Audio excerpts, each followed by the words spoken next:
ask you that. You have no idea.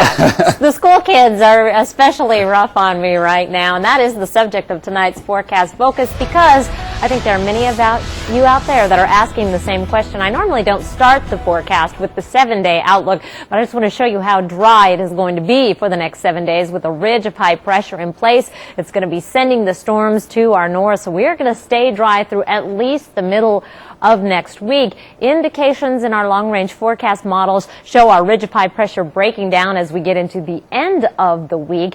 Then we call up the Centers for Climate Prediction and check out their forecast that takes us from November 22nd, so beyond the 7-day forecast through the 28th, and you can see that trend continuing with above average precipitation, the darker green indicating a better chance of wet weather than the lighter green. So we're looking at a good chance of a very active storm track as we get into the end of November. However, then we take a look at the temperature outlook for November 22nd through the 28th, and above average temperatures. Now we're in the lighter orange, which would indicate that our odds are not as good as we head down into the Intermountain West, but this time of year, if our temperatures are up just a little bit, that's going to make snow into rain. Now, the mountains may be a different story, and that's what we're hoping to get those ski resorts open. So we are at least going to be bringing in some precipitation, it looks like, as we get into the extended forecast beyond 7 days.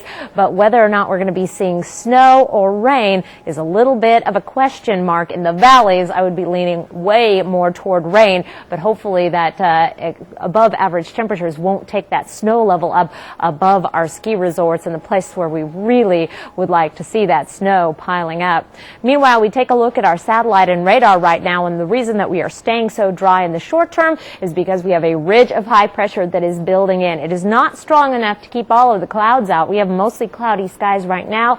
Skies become partly cloudy overnight, and we'll see more sunshine as we get into tomorrow. With that ridge, an air stagnation advisory in effect from tomorrow morning through Monday morning. It does include the Okanagan Highlands and Valleys, so avoid any burning, and there are many burn bans in place around the region, including a mandatory burn ban in North Idaho. Again, mostly cloudy skies tonight, but we will be clearing out. Overnight lows will be down in the 20s. Right now, we're in the 30s in Spokane and Coeur d'Alene. A quick look at our national satellite and radar, and what a contrast from the two halves of the country. Dry throughout the west with our ridge, and then very wet weather, especially as we head through the Mississippi River Valley, where there are problems with flooding, and it is green on the radar, so in the form of rain and not the snow that I bet a lot of school kids across the country are starting to wonder about.